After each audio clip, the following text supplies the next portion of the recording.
नमस्कार, आप देख रहे हैं क्वेश्चन आवर और आपके साथ मैं हूं दिव्यदर्शनी बिष्ट। उत्तराखंड की जनसंख्या लगातार बढ़ रही है। 2011 सेंसस के मुताबिक प्रदेश की जनसंख्या 1,86,292 आंकी गई। अगला सेंसस 2021 में होना था, लेकिन कोविड की वजह से जनगणना नहीं हो पाई।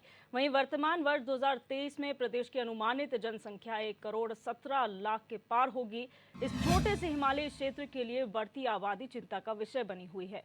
मुख्यमंत्री पुष्कर सिंह धामी इस मामले को लेकर गंभीर नजर आ रहे हैं। सीएम ने खास तौर पर एक समुदाय विशेष की बढ़ती आबादी को लेकर कहा कि इस पर उचित कार्रवाई होगी। उन्होंने कहा कि राज्य की मूल पहचान को बिगड़ने नहीं दिया जाएगा। उत्तराखंड को जिस देवभूमि के नाम से जाना जाता है, उस पहचान को बनाए रखने के लिए सरकार लगातार काम कर रही है।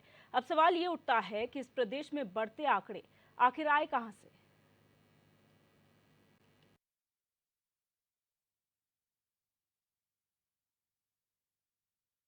उसका आकलन कर रहे हैं, उसकी तैयारियां हो रही हैं, पूरा होमवर्क चल रहा है। और होमवर्क होने के बाद उत्तराखंड के अंदर देखिए, हमने बार बार कहा है, उत्तराखंड का जो मूल स्वरूप है उसको वो मूल स्वरूप उत्तराखंड का खराब ना हो, उसके लिए जो भी शक्ति होगी और जो भी गड़बड़ी करने वाले लोग हैं उनको हमारा यहाँ का कानून, यहाँ की जो विधि व्यवस्था है उसके अनुरूप सख्ती से उन पर कार्रवाई। उत्तराखंड के मुख्यमंत्री पुष्कर सिंह धामी राज्य में डेमोग्राफिक चेंज की बात कर रहे हैं, जनसंख्या असंतुलन की बात कर रहे हैं। उनको याद होना चाहिए कि 6 साल से राज्य में भारतीय जनता पार्टी की सरकार है और इसके लिए आपकी जिम्मेदारी बनती है कि नहीं बनती। आप कह किससे रहे हैं? और अगर इस प्रकार की शिकायतें हैं और ऐसे मामले अगर आपके संज्ञान में हैं तो इनको गंभीरता से आपको लेना चाहिए। और मेरा मानना है कि अभी पलायन आयोग की रिपोर्ट आई है, उसमें 270 लोग प्रतिदिन उत्तराखंड से पलायन कर रहे हैं। बहुत ही गंभीर विषय है। ये भी डेमोग्राफिक चेंज का मामला है, जनसंख्या असंतुलन का मामला है। लोग महानगरों की ओर पलायन कर रहे हैं और राज्य के गांव खाली हो रहे हैं। कम से कम इस पर भी चिंता कीजिए। राज्य के बेरोजगार लगातार रोजगार के लिए संघर्ष कर रहे हैं, राज्य में विकास नहीं हो रहा है, इस पर किसका ध्यान जाएगा? आप गंभीर मुद्दों से जनता का ध्यान भटकाने के लिए केवल बयानबाजी कर रहे हैं। धरातल पर काम कीजिए और जो समस्याएं हैं उनको चुनौती को रूप में लेकर के उन समस्याओं का समाधान कीजिए। निश्चित तौर पर जनता शायद आपकी बात को समझेगी, लेकिन केवल बयानबाजी करके आप जनता का ध्यान भटकाना चाहते हैं तो ऐसा अब इस राज्य में नहीं होगा, क्योंकि जनता भली भांति आपकी कथनी और करने की अंतर होगी। और आज इस चर्चा का विषय यही है कि आखिर ये जो लगातार जनसंख्या उत्तराखंड में बढ़ रही है, ये आंकड़े आए कहां से हैं? क्योंकि 2011 के बाद से अभी तक सेंसस नहीं हुआ है, जनगणना नहीं हुई है, लेकिन जो आंकड़े बताए जा रहे हैं, चाहे वो कुल आबादी के हों या फिर एक विशेष समुदाय के हों, आंकड़े आखिर आ कहां से रहे हैं? हमारे तमाम मेहमान इस चर्चा में जुड़ चुके हैं, उनका इंट्रोडक्शन आपसे करा देते हैं। सत्यवीर सिंह चौहान भाजपा प्रवक्ता हमारे साथ जुड़ चुके हैं, संदीप चमोली कांग्रेस प्रवक्ता हमारे साथ जुड़ चुके हैं, डॉक्टर पंकज पेनुली यूकेडी प्रवक्ता हमारे साथ जुड़ चुके हैं और राजेंद्र बेजी राजनीतिक विश्लेषक हमारे साथ लाइव जुड़ चुके हैं इस चर्चा में। आप सभी मेहमानों का बहुत स्वागत है। सबसे पहले सत्यवीर जी, आपके पास आऊंगी। जनगणना नहीं हुई, लेकिन आंकड़े लगातार बढ़ रहे हैं, आंकड़े आ कहां से रहे हैं? दिव्यदर्शनी जी, आपको प्रणाम और आपके सभी दर्शकों को प्रणाम। पहले तो मैं दिव्यदर्शनी कहना चाहूँगा कि जो आज चर्चा का विषय है जनसंख्या के ऊपर है, ये कोई मेरी दृष्टि में तो आपको हो सकता है कि इसका ऐसा लगता हो कि मैं इसका विरोध कर रहा हूँ कि ये चर्चा का विषय नहीं होना चाहिए, क्योंकि हम सभी, चाहे हम आपके जो राजनीतिक विश्लेषज्ञ आप हो, चाहे हमारे दोनों दूसरी पार्टी के जो प्रवक्ता हैं, हम जब 4वीं-5वीं क्लास में होते थे, हम उस समय लिखा करते थे, जनसंख्या नियंत्रण पे निबंध लिखा करते थे।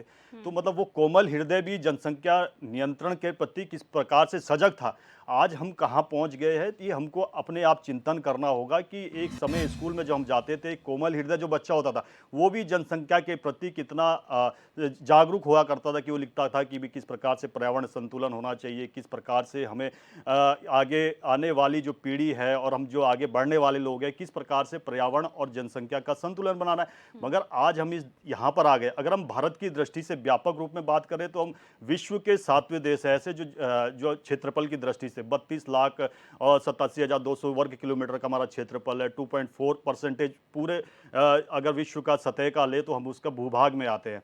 और और ये हमारे लिए हर्ष और उसका उमंग का विषय नहीं है दिव्या जी की आज हम चाइना को पीछे छोड़ के उनसे ज़्यादा जनसंख्या हमारी हो गई, 20 लाख हम उनसे ज़्यादा हो गए, प्रतिवर्ष हमारे देश में 1 करोड़ की जनसंख्या हो जाती है कि उस पर नियंत्रण कैसे किया जाए। माननीय मुख्यमंत्री जी ने अगर उस पर संज्ञान किया है कि अगर इस पे किसी प्रकार का काम करना है तो सभी दलों को आगे आके काम करना चाहिए। और जब आपातकाल लगा था 25 जून 1975 को, उसके बाद संजय गांधी जी ने भी इस पे काम किया था। सबसे ज़्यादा उस समय नसबंदी हुई थी, 60 लाख से अधिक की नसबंदी हुई थी। उस उम्र का अगर आप क्राइटेरिया रखेंगे, उस समय 16 साल से लेकर 70 साल तक के उसमें को डिफाइन किया गया था। इवन जो हिटलर की जो उस समय की जो नसबंदी थी उससे भी खतरनाक नसबंदी थी, क्योंकि हिटलर के समय पे 4 लाख के लगभग हुई थी और हमारे यहाँ मैंने आपको डेटा ही बताया इतनी संख्या में हुए थे। तो अगर हमारे संसाधन उत्तराखंड की दृष्टि से मैं देखूं, 3 जिले ऐसे हमारे जो प्रभावित हो रहे पूर्ण रूप से, हरिद्वार जिला हो गया, देहरादून जिले के हम अंदर बैठे ही है, रोज हम चर्चा करते हैं कि भाई नदी नाले सारे कब्जा लिए हैं और जिस प्रकार से हमारे जो फॉरेस्ट है उस पर अतिक्रमण हो रहा है। हमारा जो नैनीताल जिला है, उधम सिंह नगर जिला है, हरिद्वार जिला, इन क्षेत्रों में जिस प्रकार से आबादी बढ़ी है, हमें एक राजनीतिक दृष्टि से नहीं देखना चाहिए, हमें सभी दलों को आगे आके देखना चाहिए कि ये जनसंख्या क्यों बढ़ रही है। और आदरणीय प्रधानमंत्री मोदी जी ने तो स्पष्ट रूप से लाल किले से कहा था 15 अगस्त को कि एक वर्ग ऐसा है कि जो लगातार बढ़ता जा रहा है। और इसके दुष्परिणाम क्या है दिव्य दर्शनी जी, हम रोज देखते हैं, जब हम सड़कों में जाते हैं, गाड़ियों की भीड़ देखते हैं, लंबा लंबा ट्रैफिक देखते हैं, प्रदूषण लगातार बढ़ता जा रहा है, नदी नाले हमारे खराब होते जा रहे हैं, फॉरेस्ट एरिया हमारा किस प्रकार से डिफॉरेस्ट हो रहा है। उन सभी चीजों पर हमको अगर अभी चिंतन हम मिलकर नहीं करेंगे तो हमें दुष्परिणाम उसके देखने पड़ेंगे। और दुष्परिणाम देख ही रहे हैं कि चाइना को पीछे छोड़ दिया हमने। कोई हर्ष और उमंग का विषय तो नहीं है कि हम जनसंख्या के लिए आगे बढ़ते हैं, क्योंकि संसाधन सीमित है हमारे पास।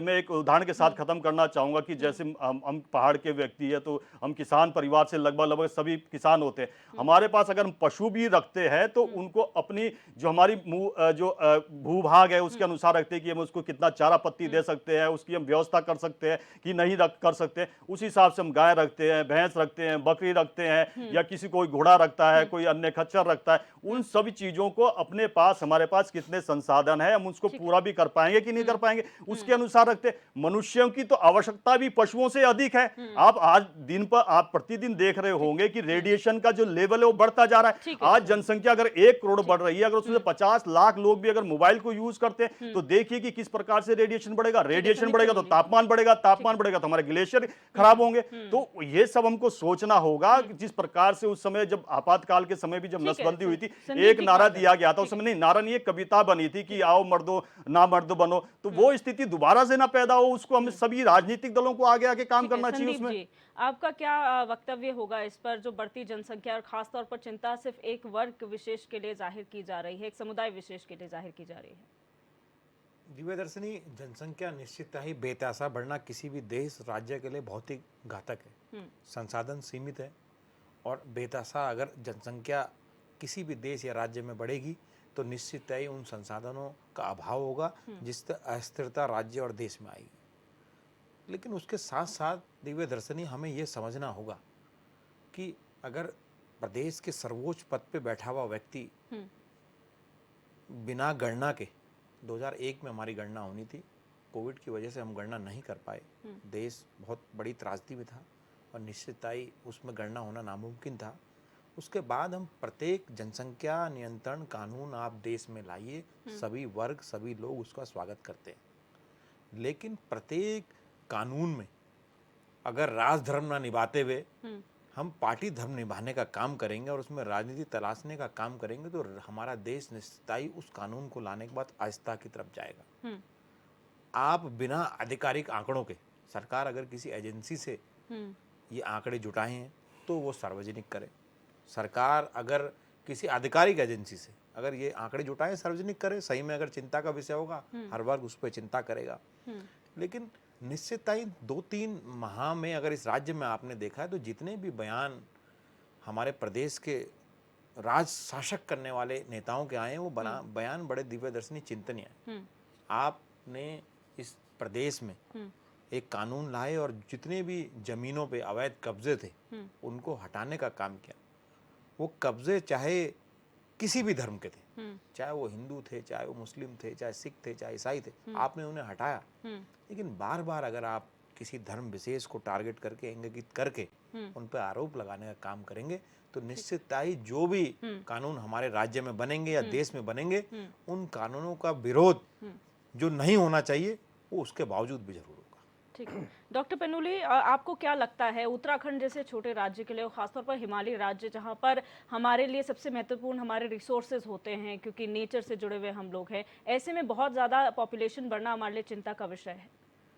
देखिए दिव्या जी, हमें सबसे पहले तो ये देखना चाहिए कि जो हमारे प्रदेश में इस हिमालयी राज्य में जो जनसंख्या बढ़ी है, क्या वो उत्तराखंड की पॉपुलेशन बढ़ी है या जो बाहर से आई हुई जनसंख्या है वो बढ़ी है? क्योंकि अगर मैं 2011 के जनगणना के आंकड़ों की बात करूं तो पौड़ी और अल्मोड़ा जो हमारे बड़े ज़िले हैं और जो हमारे संभ्रांत ज़िले भी हम उन्हें बोल सकते हैं, उनमें दशकीय वृद्धि 10 साल में किसी भी जिले में बढ़ने वाली जनसंख्या को हम दशकीय वृद्धि कहते हैं, वो दशकीय वृद्धि नेगेटिव में है। केवल उधम सिंह नगर, हरिद्वार और देहरादून के अंदर जो ये जनसंख्या बढ़ी है, क्या ये यहाँ के लोगों की जनसंख्या है? या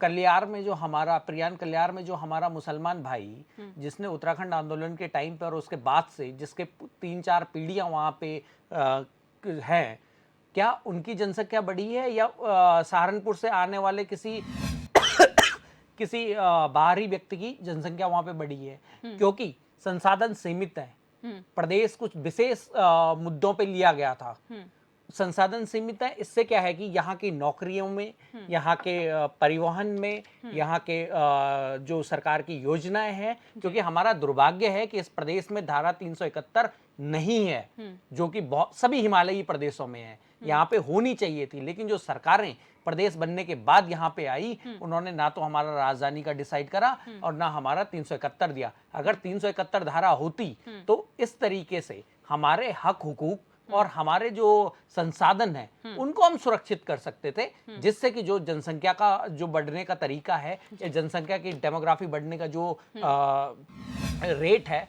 उसको हम कंट्रोल कर सकते थे।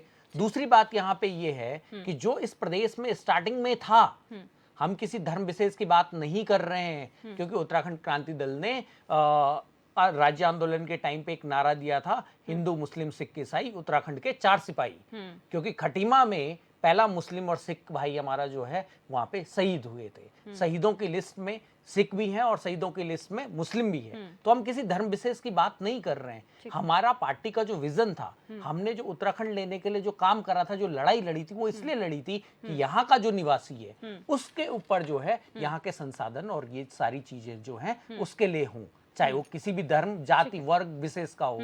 जितने भी हमारे वैसे समाज के लोग ऋषिकेश में जिनकी दुकानें बंद रही थी, क्या उनको फायदा मिल रहा है या कोई बाहर से आने वाला उनके हक हुकूकों पे डाका डाल रहा है? ये चीज देखनी भी जरूरी है। और आज प्रदेश के लिए जरूरी है कि प्रदेश के अंदर धारा 371 लागू हो ताकि यहाँ के हक हुकूक बच सके, यहाँ के लोगों के वो बच सके। आज क्या हो रहा है कि 10 साल पहले कोई सहारनपुर से उठ के आया, यहाँ पे गवर्नमेंट जॉब के लिए एलिजिबल है। ठीक है, तो ये सारी चीजों को भी देखना चाहिए जनसंख्या के साथ साथ। और निश्चित तौर से अगर इस प्रदेश में और इन 3 जिलों में अगर जनसंख्या का दबाव बढ़ेगा तो पुरोला जैसे उत्तरकाशी वाली घटना और बाकी जो घटनाएं हो रही हैं उत्तराखंड में लगातार, जो बाहरी प्रदेशों से आके यहाँ पे रिसोर्ट्स बना के हमारी बेटियों के साथ जो हुआ, अंकिता के साथ जो हुआ है, बहुत सारे ऐसे हैं, इन चीजों पे भी लगाम लगनी चाहिए। ठीक है, राजेंद्र बिष्ट जी सर, अगर आप मुझे सुन पा रहे हैं, आपका क्या वक्तव्य है? जो बढ़ती पॉपुलेशन है वो एक चिंता का विषय बनी हुई है, लेकिन एक खास तौर पर एक समुदाय विशेष के लिए कहा जा रहा है कि इस प्रदेश में एक समुदाय विशेष की पॉपुलेशन बढ़ रही है। क्या आपको भी ये लगता है कि ओवरऑल पॉपुलेशन बढ़ रही है, सिर्फ एक समुदाय को हमें देखना चाहिए?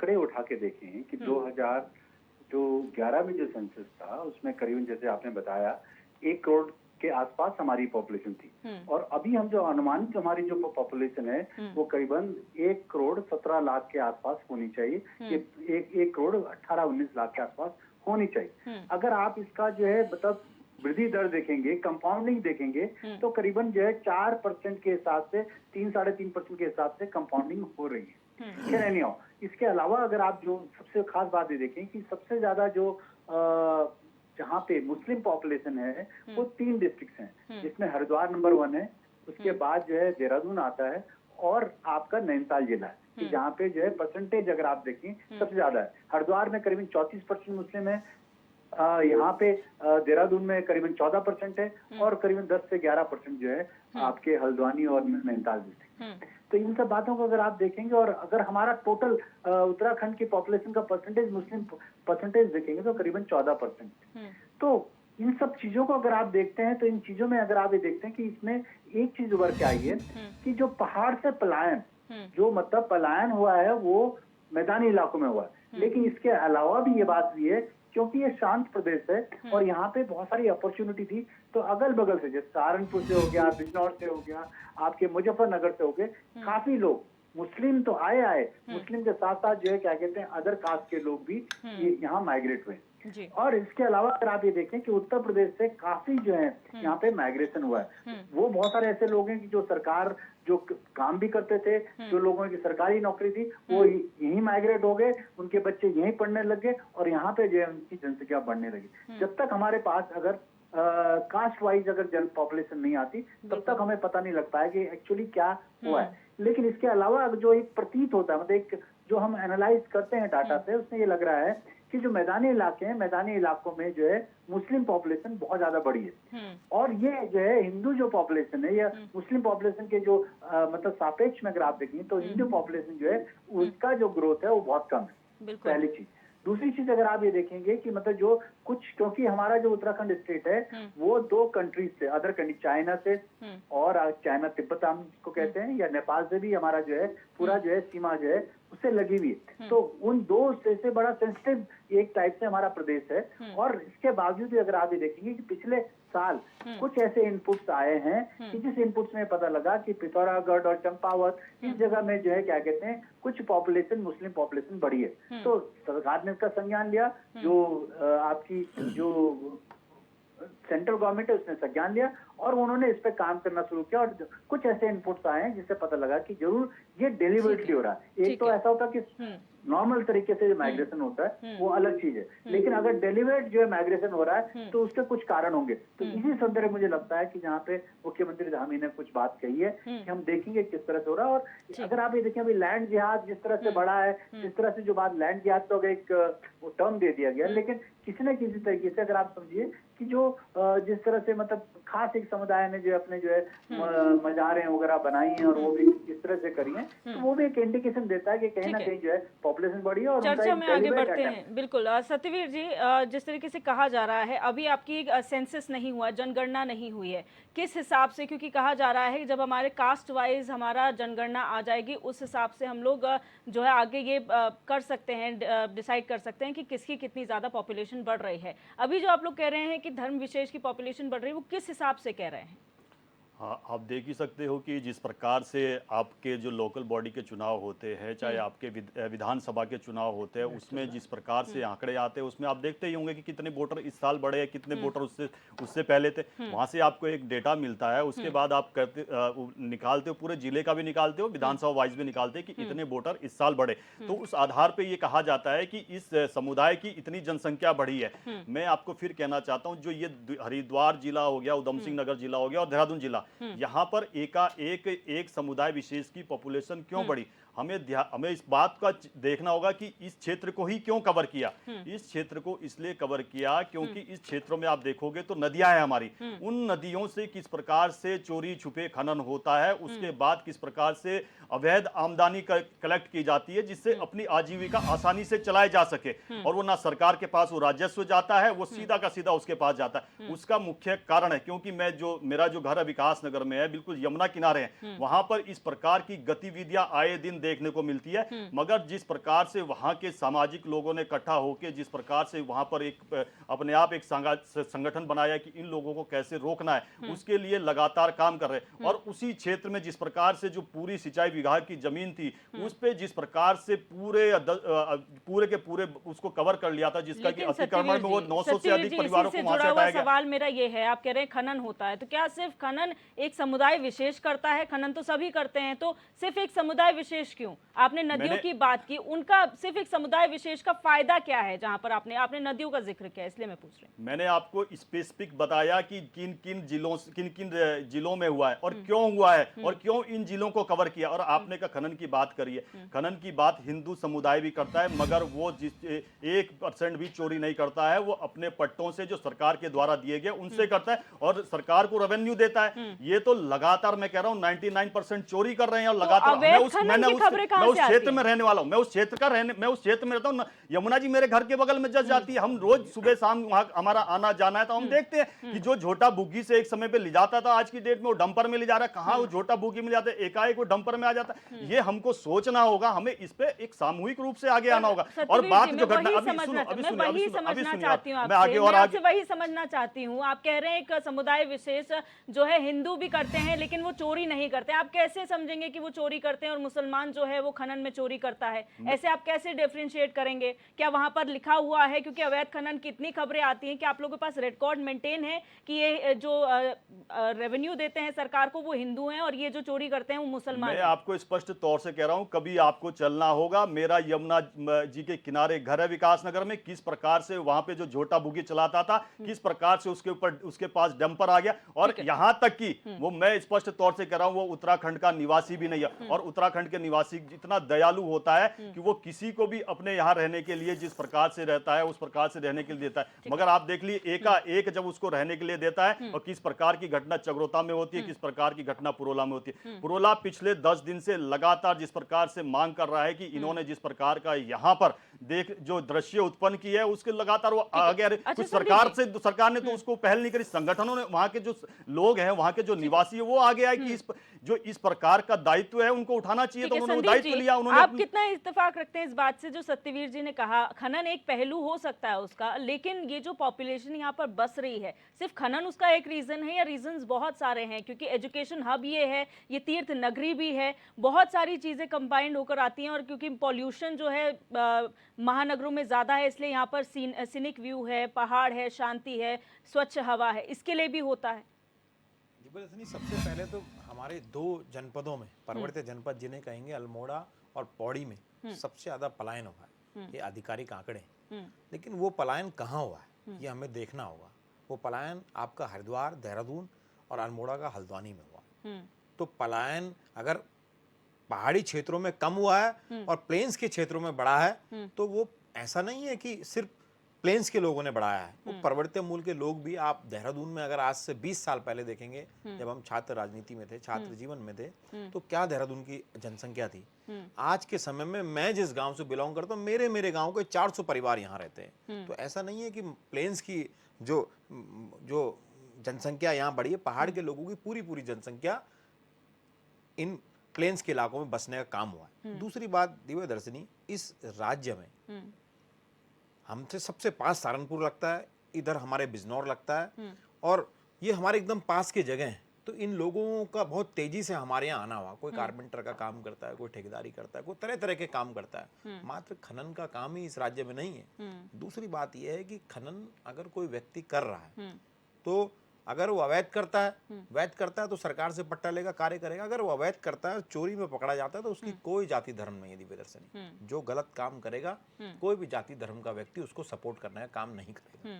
दूसरी बात यह है कि हमारे प्रदेश में जनसंख्या अगर बढ़ रही है, तो उस पर नियंत्रण होना अति आवश्यक है, क्योंकि संसाधन सीमित है, छोटा राज्य है, कम क्षेत्रफल है, कम संसाधन है, हम पे अभाव है, हम पर्वतीय राज्य हैं। आज भी हमारा 70% भूभाग जंगलों में, पहाड़ों में है। लेकिन इसके साथ साथ हमें एक संयम के साथ, क्योंकि ऐसा तो नहीं है जैसे हमारे बड़े भाई डॉक्टर पैनोली जी ने बताया कि गोली खाने वाला खटीमा में व्यक्ति मुसलमान भी था, गढ़वाल का भी था, और आपका कुमाऊं का भी था, आपका जौनसार का भी था, और सिख भी था। तो प्रत्येक व्यक्ति ने उस राज्य को बनाने में दिव्य दर्शनी अपना सहयोग दिया, अपना खून दिया है। तो हमें एक जाति धर्म को टारगेट करके किसी भी कानून को, आप कानून बनाइए, जनसंख्या कानून बनना चाहिए, इसका स्वागत हम भी करते हैं, प्रत्येक व्यक्ति करेगा। कोई व्यक्ति अब नहीं है, संसाधन अभाव है, हम लोग भी इसका आपका समर्थन करेंगे। लेकिन अगर आप आने वाले चुनाव को देखते हुए और अपनी राजनीति चमकाने के लिए अगर किसी व्यक्ति विशेष, किसी भी जाति धर्म के आदमी को टारगेट करेंगे तो ये मेरा मानना है कि ये बिल्कुल भी ठीक नहीं होगा। डॉक्टर पेनुली, आंकड़े जो कहते हैं 2001 और 2011 के बीच में जो हमारा ग्रोथ रेट था पॉपुलेशन का, वो है 18.81, जो नेशनल जो एवरेज है, यानी कि 17.64 का परसेंट का जो एवरेज है उससे ज़्यादा है, यानी कि हमारे स्टेट में पूरे नेशनल एवरेज से ज़्यादा ग्रोथ हो रही है। तो आपको क्या वजह लगती है? पहाड़ से पलायन हो रहा है मैदान की तरफ, मैदान की जनसंख्या बढ़ रही है, लेकिन ओवरऑल भी प्रदेश की जनसंख्या बढ़ रही है, तो आखिर ये क्यों, क्या वजह मानते हैं आप इसके पीछे? देखिए दिव्यदर्शनी जी, किसी भी प्रदेश के सेंसस में अगर उसकी 10 की ग्रोथ जो है वो अगर राष्ट्रीय ग्रोथ से ज़्यादा होती है तो उसका मतलब है कि उस प्रदेश में बाहर से पेनिट्रेशन हो रहा है। और बाहर का पेनिट्रेशन जो, अगर हम पहाड़ की बात करें, पहाड़ से पलायन होके देहरादून, हरिद्वार या हल्द्वानी में आ गए तो वो तो इसी प्रदेश के अंदर थे, चाहे वो पिथौरागढ़ में काउंट हो, चाहे वो देहरादून में काउंट हो, काउंट तो उसने प्रदेश के अंदर ही होना है। लेकिन अगर आपकी नेशनल एवरेज से ज्यादा है तो वो जो आपकी 10 की वृद्धि है वो, उसका मतलब है कि पेनिट्रेशन हो रहा है आपके प्रदेश के अंदर। और पेनिट्रेशन होने के बहुत सारे कारण थे, क्योंकि नया प्रदेश है, नए प्रदेश में अपॉर्चुनिटी थी। यूपी तब भिखमंगा प्रदेश था, बगल में वहाँ कोई संसाधन नहीं थे। आज तो यूपी ठीक ठाक ग्रोथ कर रहा है, लेकिन तब यूपी के अंदर ये सारी चीजें नहीं थी। और आज जो, तब जब उत्तराखंड था वो था सोने का कटोरा। तो यहाँ पे कई लोग कई मनसाओं के साथ प्रदेश के अंदर आए। मैं फिर कह रहा हूँ, इस राज्य का दुर्भाग्य है कि यहाँ पे जब सब हिमालयी राज्यों में धारा 371 है तो उत्तराखंड में क्यों नहीं है? और केवल हिमालयी राज्य नहीं, गुजरात के कच्छ में भी है और उत्तराखंड के जौनसार में भी है। तो क्यों नहीं वो पूरे प्रदेश में हुई? पूरे प्रदेश में ये चीज होती तो हमें तो सके नहीं था कि कोई भी आए कोई भी रहे, क्योंकि भारतीय संविधान, दूसरी बात, भारत का संविधान आपको आर्टिकल 19 के अंदर ये आजादी देता है कि आप किसी भी उसमें बस सकते हैं। पूरे देश के अंदर किसी भी राज्य के अंदर आप आजीविका और अपनी बसावट कर सकते हैं, ठीक है। लेकिन 371 आपको वहां पे बचाता है। दूसरी बात, जहां तक सत्यवीर भाई ने बात करी कि खनन की चोरी करने के लिए, इसके लिए, उसके लिए, तो इसका मतलब ये चीज मान रहे हैं कि ये स्टेट का लॉ एंड ऑर्डर का फेलियर है। अगर आपकी सरकार जो पूरी, अगर आपकी सरकार जो है उस चोरी को नहीं रोक सकती है खनन की, तो वो तो लॉ एंड ऑर्डर का फेलियर है। बात रही कि बुग्गा वाला डंपर पे आ गया, तो ये प्रदेश की प्रगति है भाई, उसने कमाया तभी तो आया। और दूसरी बात, जहां तक चोरी और छुड़वाने की बात रही, तो पिछले चुनाव के टाइम पे आपने देखा होगा कि धामी जी के निजी सचिव ने जैसे अपने लेटर पैड पे लिख के दिया कि 2 डंपर छोड़ दो, तो वो क्या था? इसका मतलब ये इन चीजों को बीजेपी बढ़ावा दे रही है। और अगर प्रदेश का कोई हिंदू, मुस्लिम, सिख, ईसाई अगर कोई भी ग्रोथ कर रहा है तो क्यों नहीं? क्या बुराई है? मेरे को भी पता है 2000 में हमारे गांव में 1-2 बाइकें होती थी, आज हर घर के अंदर कार है। तो हमने भी, हमारे गांव वालों ने भी चोरी थोड़ी करी है, ग्रोथ करी है लोगों ने। राजेंद्र बिष्ट जी, ये जो अनुमानित आंकड़ा बताया जा रहा है कि 2023 में इतनी जनसंख्या होगी, हमारे वहाँ पर कहा जा रहा है कि बहुत सारा इलीगल जो कंस्ट्रक्शन हुआ है या अतिक्रमण हुआ है उसमें लोग बसे हैं, झुग्गी झोपड़ियों में बसे हैं, क्या ये भी पॉपुलेशन का हिस्सा है या इन्हें हटा के ये पॉपुलेशन है? ये समझना बहुत ज़रूरी है। क्या हम इन लोगों को, क्योंकि ये टैक्स यहाँ पर भरते हैं, बिजली पानी सबका बिल देते हैं, एक तरीके से टैक्स पेयर्स भी हुए, लेकिन क्या हम इन्हें एक्सक्लूड करके ये पॉपुलेशन डिफाइन करते हैं या फिर ये इंक्लूसिव है उस पॉपुलेशन का? नहीं, देखिए, जहाँ तक पॉपुलेशन की बात है, पॉपुलेशन में तो अगर आपका जनगणना होगी, मतलब पॉपुलेशन अगर सेंसस का काउंटिंग होगी, तो उसमें तो इवन अगर आप समझ लो घर आते हैं, झुग्गी झोपड़ियाँ सब उसमें आते हैं, और उसमें हर एक स्टेट का, उसमें कई तरह के जो है ऑब्जेक्टिव पेपर्स होता है, और उसमें लिखा जाता है कितने मेल है, कितने फीमेल है, क्या उम्र है, कब है बच्चे का, किसी के कितने बच्चे मरे हैं इससे पहले, या कोई किसी की डेथ हुई है और किस कारण से मरे, तो वो सारे सेंसस में आता है, वो सारा डाटा आता है। और अब तो वो इतना एक्यूरेट डाटा हो गया कि वो सिर्फ जो है 0.5% से ऊपर नीचे वो डाटा रहता है, क्योंकि उसमें कुछ माइग्रेशन होता है। बट जहाँ तक बात, सबसे बड़ी बात हमें ये समझनी पड़ेगी कि अगर हम इसको पॉलिटिकल एंगल से देखेंगे, तो पॉलिटिकल एंगल से भी ये बिल्कुल अलग से जो है एक तरह का जो है आप एक समय हमें इंडिकेशन दे रहा है। क्योंकि अगर आप ये देखिए कि ज्यादातर जो पॉपुलेशन है, करीबन 70% जो पॉपुलेशन है वो 3 जो है डिस्ट्रिक्ट्स में, ठीक है। और यहाँ पे अगर कहीं जो है मुस्लिम पॉपुलेशन बढ़ती है, जैसे हरिद्वार में 34% है, 35% है, या देहरादून में 13-14% पे पहुंच गई है, या नैनीताल में भी 12-13% है। तो अगर इस तरह की पॉपुलेशन का अगर जो है दूसरी उपड़ती है तो इसके काफी इम्प्लीकेशन जो है पॉलिटिकली बेस से हो सकते हैं। तो ये सारी चीजें हमें देखनी पड़ेगी। और ज्यादातर अगर आप ये देखें कि जो हिमालय जो मतलब जो और डिस्ट्रिक्ट हैं, जो मतलब फार मतलब जैसे उत्तरकाशी है, चमोली है, या और जो डिस्ट्रिक्ट है चंपावत है, अगर वहां पे जो है पलायन हो रहा है तो उसके भी जो है पॉलिटिकली जो है बहुत सारे इफेक्ट आते हैं। तो मुझे ये लगता है कि कहीं ना कहीं हमारी सरकारों ने, चाहे कोई भी सरकार रही, जब वो उत्तराखंड राज्य बना उस टाइम पे इनको एक स्ट्रिक्ट एक्शन लेना पड़ेगा, लेना था इनको। और ये किस तरह से जो है इनका विजन होता कि किस तरह से हम अपने स्टेट को आगे इसकी ग्रोथ करें, कैसे डेवलप करें, क्या क्या चीज ग्रोथ डेवलप करें। तो वो कहीं ना कहीं वो बात मिस हो गई और उसका ही परिणाम है कि ये सारी चीजें आज तक हो रही। मैं आपको एक दिव्या जी, मैं आपको एक बहुत अच्छी बात बताना चाहता हूँ कि पहाड़ों में आप ही समझ लीजिए कि जब हमारी स्वतंत्रता संग्राम हुआ था उससे पहले ही जो है क्या कहते हैं कई मुस्लिम गांव हैं, और उनका पहनावा, उनकी बोलचाल, उनकी जितनी भी जो है मतलब आप समझ लो वो चीजें थी जो सांस्कृतिक, वो जो है बिल्कुल उनका एक बहुत ज्यादा ताना बाना था हम लोगों से। तो आज भी ऐसे वो जो है काफी सारे गांव हैं, टिहरी में है, आपके पौड़ी में चले जाइए, चमोली में है। तो लेकिन वो लोग आज भी समृद्ध लोग हैं, बाहर काम करते हैं, लेकिन वो मुस्लिम जो गांव थे उनका आज के समय में अगर आप देखेंगे तो उनका एक अलग तरह से जो है वो बन गया है। मतलब उसका जो डिपिक्शन है, मतलब वहाँ पे जो है अलग तरह का एक माहौल था, वहाँ क्लियर जो है हो रहा है। तो मेरे कहने मतलब ये चीजें हमें समझनी पड़ेगी और इनके इम्पैक्ट समझने पड़ेंगे। दूसरा, हमारा जो राज्य है वो जो एक लिमिटेड रिसोर्स वाला राज्य है। हम जनसंख्या की अगर बात करते हैं तो वो जनसंख्या पूरी जनसंख्या की बात होनी चाहिए कि क्या वो हमारे संसाधन इतने हैं कि हम उनको फीड कर सकते हैं, क्या हम इकोनॉमिक ग्रोथ कैसे कर सकते हैं। तो इस चीज पे हमारा मुद्दा होना चाहिए। सरकारों को अब कम से कम ये चेतना चाहिए कि हम उत्तराखंड राज्य को कैसे डेवलप करें, ठीक है, किस तरह से इंक्लूसिव ग्रोथ हो, जैसे कहते हैं इंक्लूसिव ग्रोथ, वो ग्रोथ को हमें देखना पड़ेगा और उस हिसाब से हमें काम करना पड़ेगा। उस तरह से हमें जो है क्या कहते हैं law and order situation maintain करनी पड़ेगी, उस तरह के हमें लॉ बनाने पड़ेंगे। ठीक है सत्यवीर जी, एक समुदाय विशेष की अगर आप बात करें तो यहाँ पर ये बात भी जाननी बहुत ज़रूरी होती है कि वो ज़्यादा वर्क कौन सा है। अगर आप किसी भी सेक्टर में चले जाएं, आपको घर बनाना है तो आपको चिनाई भी आपका एक मुस्लिम व्यक्ति करता है, कारपेंटर आपका मुस्लिम व्यक्ति होता है, आप सलोन्स में चले जाइए वहाँ पर बार्बर्स ज़्यादातर हेयर कटिंग के लिए आपको मुसलमान मिलेंगे। जो इस तरीके के हैंडलिंग वाले वर्क हैं वो सारे जो हैं वो टेक्निकल काम जो है वो मुस्लिम समुदाय करता है। अब ऐसे में कैसे आप डिफाइन करेंगे कि कौन सी पॉपुलेशन यहाँ गलत तरीके से रह रही है और कौन सी काम के लिए रह रही है? आपने जितने भी यहाँ पर उदाहरण रखे वो सारे के सारे निराधार हैं। क्या आप ये कह सकते हो कि जो मेरे गांव में कारपेंटर का काम कर रहा है क्या वो कहाँ से आ रहा है?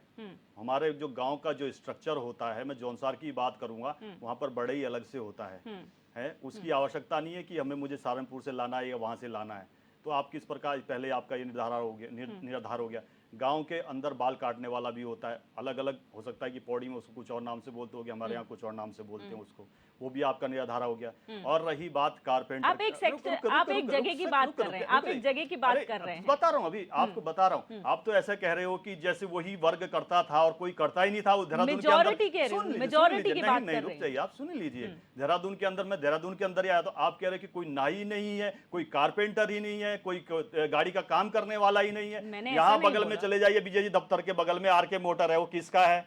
आप कैसी बात करते हो? वो प्रामाणिकता कहिए कि जो ये प्रॉब्लम मैंने कहा कि राजनीतिक विषय नहीं है, ये राजनीतिक विषय तब हो जाता है जब इस तरह के आप आंकड़े रखते हो।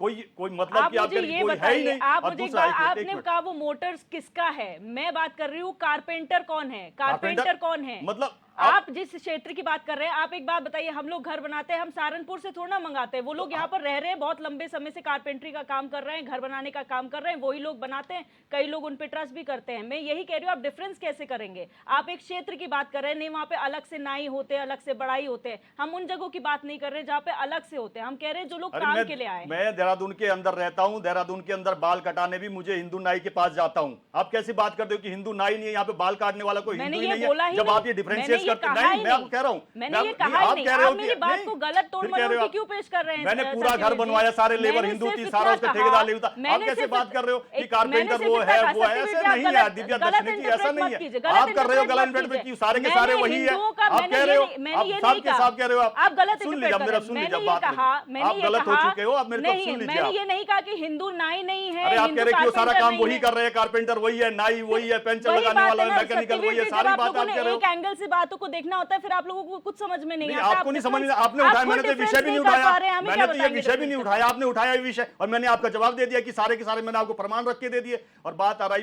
पैनुली जी की बात आई, उन्होंने कहा कि 371 जो जौनसार में लगा हुआ है, उसके बाद भी वहां के जो जनप्रतिनिधि है हमारे लगातार जौनसार के लोग मांग कर रहे हैं कि बादशाही बाग में सरकार ने वन गुजरों को जमीन दी हुई है, उसके बाद भी किस प्रकार से वनों का वहां पर जिस प्रकार से लगातार कटान हो रहा है, जिस प्रकार से लगातार वहां पर अंदर किस प्रकार की गतिविधियां हो रही है, उसके बाद भी वहां के जनप्रतिनिधि कोई चूं से चाह करने को तैयार नहीं है। वहां पर अभी सामने सामने ताजा उदाहरण है, उसके बाद भी उनका एक बयान सामने नहीं आया। और लगातार हम तो जो हमारा काम है हम तो कर ही रहे, सरकार लगातार काम कर रही है। हमने तो चौकी से सैया में भी चौकी दे दी, हमने त्यूनी में भी चौकी दे दी कि इस प्रकार की अवैध गतिविधियां रुके, लगातार काम कर रही है सरकार। मगर अगर इनका राजनीतिक चश्मा, मैंने शुरू में ही कहा था कि राजनीतिक चश्मे से देखोगे तो राजनीतिक ही परिणाम आएंगे। और बात रही दूसरा कि आपने कहा कि पैनुली जी ने एक और बात कही कि छोटा बुग्गी वाला डंपर वाला बन गया। अरे हम तो आज तक हल लगा रहे हैं, हल पे ही रह गए, एक रातों रात जो सुन लीजिए अभी सुन लीजिए, कैलिबर हमने भी देखा, मैं उस नदी के किनारे रहता हूं, उस नदी के किनारे रहता हूं जो कल को झोपड़ी में रहता था। अरे सुन लीजिए, अरे सुन लीजिए, और भी काम कर रहे हैं खनन का, मगर इस प्रकार से रातों रात कोई छोटा बुग्गी से डंपर बना दे, अपने 10-10 डंपर बना दे। आज तक तो इतनी प्रोग्रेस और प्रॉस्पेरिटी हमने तो देखी नहीं आज तक किसी ने रेवेन्यू दिया होगा, उसके बाद कैसी बात कर दिया आपने, कैसी बात कभी आई है वहां पर, कभी आई है वहां पर, तब पता चला। आप तो अपनी बातों को कॉन्ट्रडिक्ट, 2012 से 2017 का बता रहा हूं आपको, 2012 से 17 का ये स्थिति थी कि रोडों के ऊपर डंपर से और किस प्रकार से झोटा बुग्गियों से डाला जाता था। और ऑन रिकॉर्ड बता रहा हूं, उस समय सबसे ज्यादा झोटा बुग्गी पकड़ी गई है। अगर आंकड़ा लेना हो तो सरकार से पास जाइए कि उस समय कितनी झोटा बुग्गी पकड़ी गई थी। आप तो अपनी बात को कॉन्ट्रडिक्ट कर रहे हैं ना। आप ये कहते हैं, कॉन्ट्रडिक्ट ये कर रहे हैं कि हमने विकास किया है, हर आदमी की आमदनी बढ़ी है, हमने उतना वो करा है, फिर आप कहते हैं झोटा बग्गी से कैसे ट्रैक्टर ट्रॉली पर चले गए। आप ही लोगों ने तो एक आदमी को जो है इतना सक्षम बनाया है कि वो अपनी आमदनी बढ़ाए और झोटा बुग्गी से जाए। चोरी करने के लिए सक्षम नहीं बनाया कि कोई चोरी करे, हमने चोर पे जो प्रहार हो रहा बात है, तो रोज यही, अखबारों में आप आ रहा है चोरी कि देखें, पकड़े जा उनकी रहे हैं, आमदनी रोज देखें, पकड़े जा रहे हैं। उनके लिए वो आमदनी, आपके लिए चोरी। अरे अच्छा, वाह कैसी बात कर रही है, चरण इसका सपोर्ट कर रहा है कि वो चोरी करे और उसके बाद सरकार उसका यही खास बात है आप लोगों की। एक बात पकड़िए, सपोर्ट कर रहा है कि वो चोरी करे और सरकार उस पर एक्शन ले, तो वो चोरी नहीं हुई। सबसे बड़ी समस्या हमारे राज्य की ये है कि इस चैनल की स्क्रीन पे जो पांचों व्यक्ति आपको दिख रहे हैं, ये पांचों पहाड़ को बिलोंग करते हैं और 5 के 5 देहरादून में रहते हैं। और फिर हम पहाड़ के विकास की बात करते हैं। अब सत्यवीर भाई कहेंगे मैं तो किराए पे रहता हूँ, पर भैया विकास नगर बगल में हो, प्लेन्स में आता है, पहाड़ में नहीं आता, ठीक है ना। मैं चक्राता के बारे में सब कुछ जानता हूँ। दूसरी बात, आप फिर मेरी बात को काट लीजिएगा, ये सबसे कड़वी सच्चाई है हम लोगों की। और हम पहाड़ के विकास की बात करते हैं, रात को 8 बजे खाना खाने के बाद हम सोशल मीडिया में एक पोस्ट शेयर करते हैं और उस पोस्ट में हम पहाड़ के विकास की बात करते हैं। बात रही एक बात मैं कहना चाहूँगा कि मैं लगभग, मेरी आयु 35 वर्ष है, मैं जनपद पौड़ी के श्रीनगर को बिलोंग करता हूँ।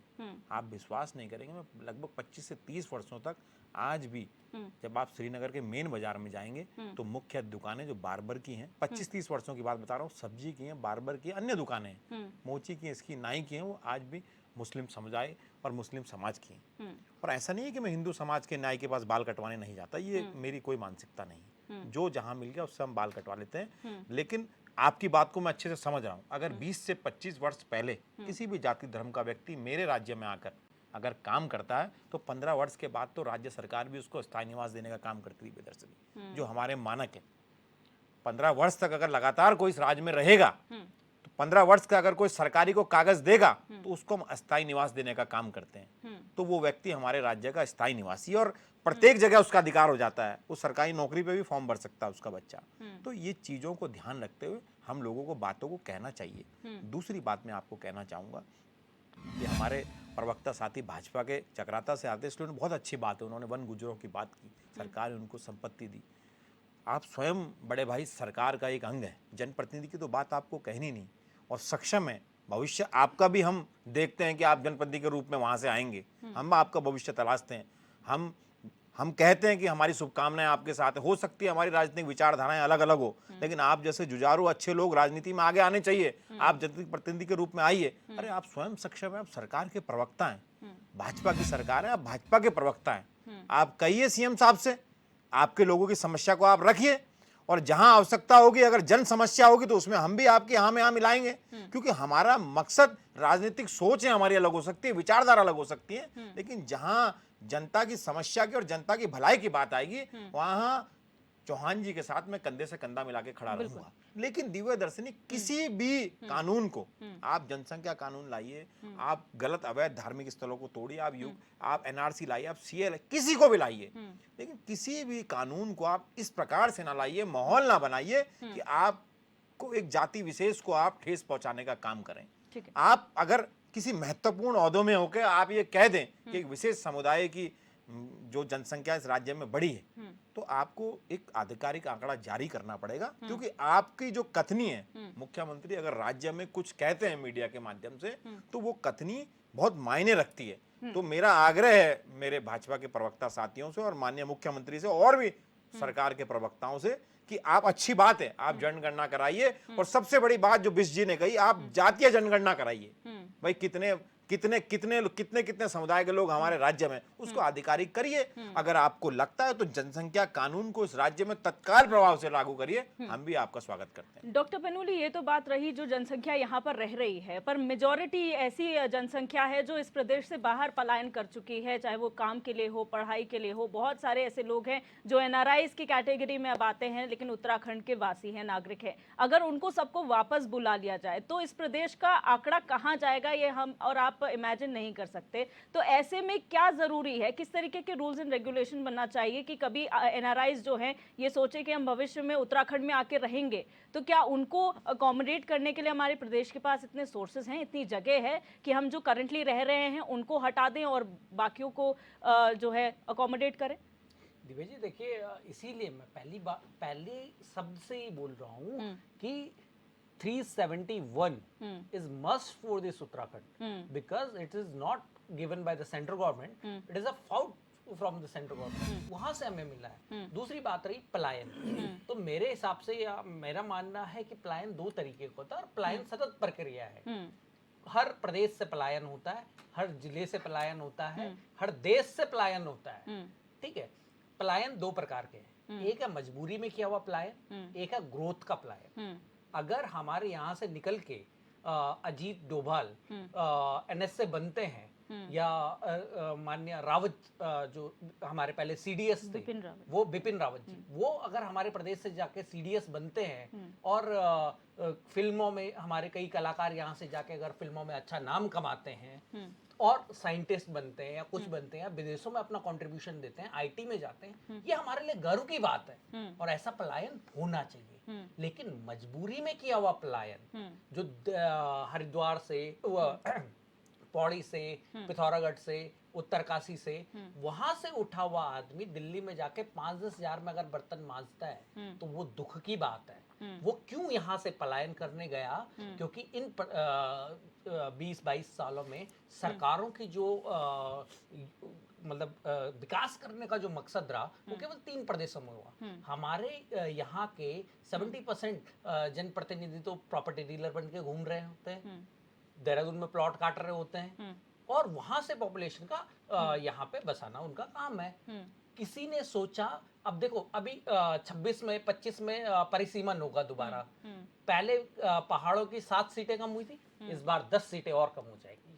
तो जिस चीज के लिए प्रदेश लिया था वो पलायन दुखदाई है, जिस चीज के लिए, जिस संसाधनों के लिए। और वो क्यों हुआ? क्योंकि हमारे पास धारा 371 नहीं थी। बाहर के लोगों ने आके देहरादून, हरिद्वार, उधम सिंह नगर में आके उन्होंने हमारे रिसोर्सों के ऊपर कब्जा करा, और हमारे व्यक्ति को जिसको अपने घर, अपने गांव में रोजगार मिलना था या अपने प्रदेश के अंदर रोजगार मिलना था, वो बेचारा यहाँ से उठ के दिल्ली 10-12 हजार की नौकरी या फिर बर्तन धोने के लिए मजबूर है। बिल्कुल, ठीक है। और जो सही पलायन है, अजीत डोभाल हैं, बिपिन रावत हैं, चाहे हमारे यहाँ का देहरादून का लड़का राघव जुयाल है, उर्वशी रौतेला है, पंत है, तो ये अगर लोग जा रहे हैं यहाँ से तो वो हमारे प्रदेश को और हमारे उत्तराखंड को रिप्रेजेंट कर रहे हैं। चाहे मीडिया के क्षेत्र में कितने सारे लोग, कितने एंकर हमारे प्रदेश के हैं, वो हमारे लिए गर्व का विषय है।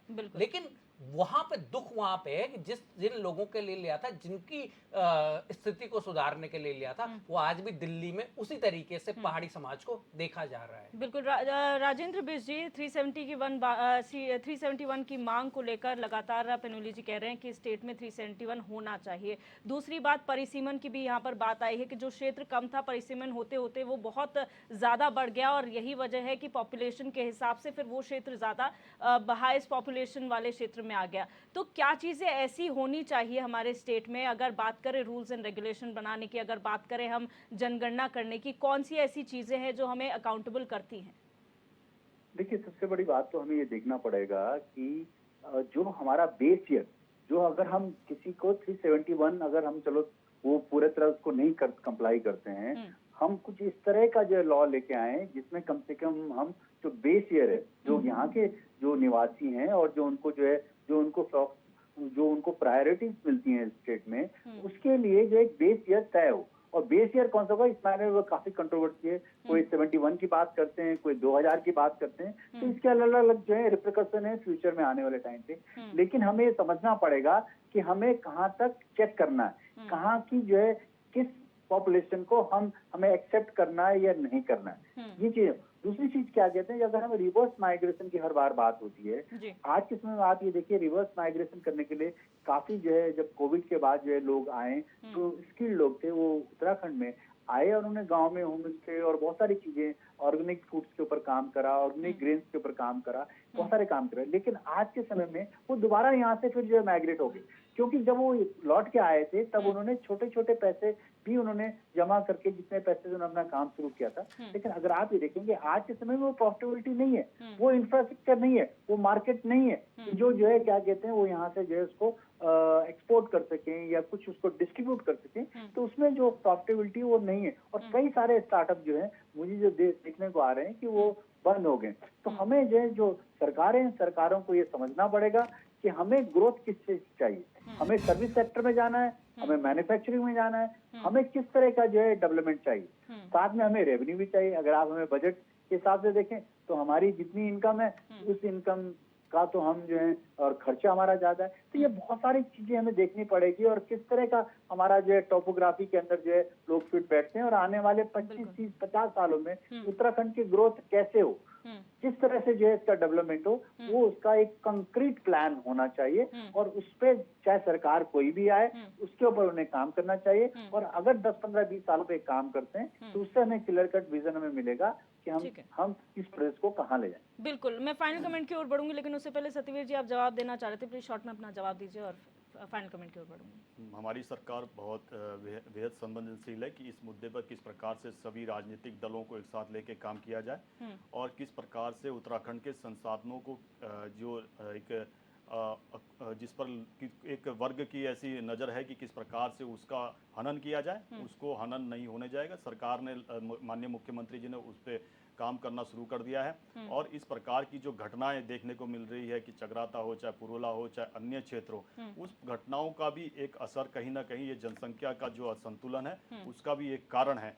और बात रही कि चमोली जी ने कहा कि भाई वहाँ से जनप्रतिनिधि आते हैं, वो भी चुन के आए, जनता के द्वारा चुन के आए, जनता ने उनको आशीर्वाद दिया, उन्होंने भी संविधान की शपथ ली है कि इस क्षेत्र का जो है कि सर्वांगीण विकास सरकार के माध्यम से और किस प्रकार से वहाँ की शांति और सुरक्षा बनाने के लिए मुझे काम करना है। एक बार भी ऐसा काम नहीं हो रहा है कि वहां पर जिस प्रकार से लगातार की घटनाएं सामने आ रही है कि वो अपने तरफ से कोई ऐसा काम करे। और बात रही एक चमोली जी ने कहा कि मेरा घर विकास न करे, मेरा घर यहाँ पर भी है, मगर मैं आज की दृष्टि में कहता हूँ हमने एक भी खेत ऐसा नहीं छोड़ा है कि जो बंजर हो। हमने तमाम बाग वहां लगाए, हमारे पास बैल भी है, बकरी भी है, भेड़ भी है, भैंस भी है। कभी आप मेरे साथ चलिए, मैं महीने में कम से कम 2 बार गाँव जाता हूँ।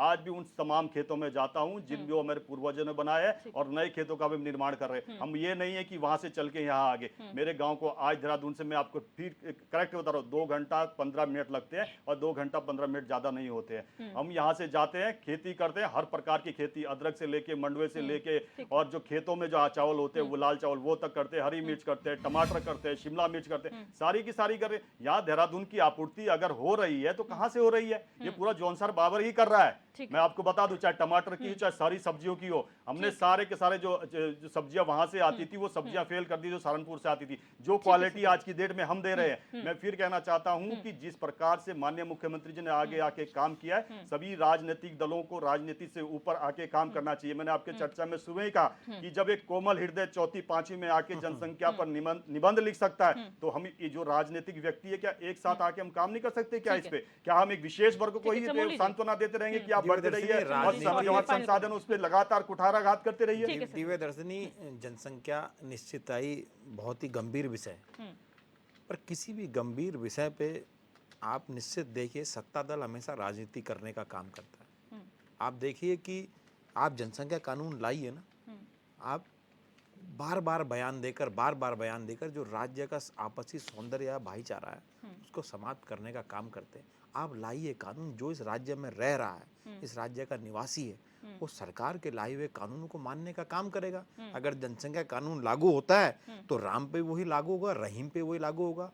तो निश्चितताई कानून की आवश्यकता है, लेकिन कानून के आड़ में अगर कोई राजनीति करने की प्रयास करेगा तो इस साजिश को हम बिल्कुल भी कामयाब नहीं होने देंगे। चमोली जी, मैं एक बात को अब कहना चाहूंगा कि एनआरसी और सीए आया था तो किसने शाहीन बाग में बिरयानी खिलाई वो सबने देखा है। ठीक है, डॉक्टर पेनुली शॉर्ट में फाइनल कमेंट। देखिए दिव्या जी, किसी भी प्रदेश में आयातित जो जनसंख्या है वो उस प्रदेश के लिए सबसे बड़ी समस्या होती है, रादर देन कि हम ये देखें कि यहाँ पे कौन से वर्ग कौन से समाज की जनसंख्या बढ़ रही है, क्योंकि भारतीय संविधान आपको आज़ादी देता है और ये देश संविधान से चलता है। यह जनसंख्या नियंत्रण कानून और जो आपका यूसीसी है ये सेंटर के विषय हैं। सेंटर को इन पे कानून बनाना चाहिए, एक प्रदेश के कानून बनाने से कुछ नहीं होगा। अगर किसी धर्म विशेष की जनसंख्या उत्तराखंड में बढ़ रही है तो महाराष्ट्र में भी बढ़ रही होगी, गुजरात में भी बढ़ रही होगी, हर जगह बढ़ रही होगी।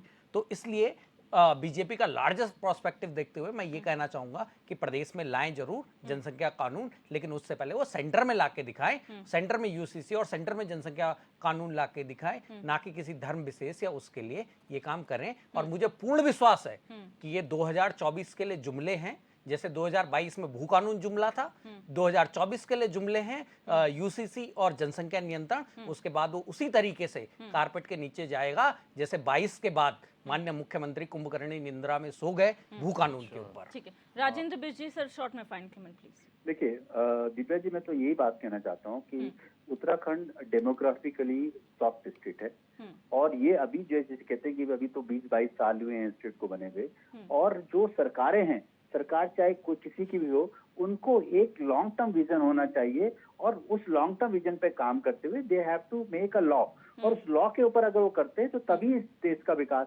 प्रदेश का विकास हो सकता है। तो मुझे लगता है कि सरकारें कहीं ना कहीं जो है पॉलिटिकल माइलेज देने के हिसाब से ये सब बातें करती हैं, लेकिन कभी भी अगर वो जो है स्टेट के जो है 100% वेलफेयर की बात करते हैं तो उन्हें बहुत सारे कानून बदलने पड़ेंगे और उनको इम्प्लीमेंट भी करने पड़ेंगे। तो इन सब बातों को ध्यान में रखते हुए मुझे लगता है कि बीजेपी सरकार या जो भी सरकार आती है उन सरकारों को बहुत स्ट्रिक्ट एक्शन लेना पड़ेगा जिससे हमारी डेमोक्रेसी में कोई चेंज ना हो।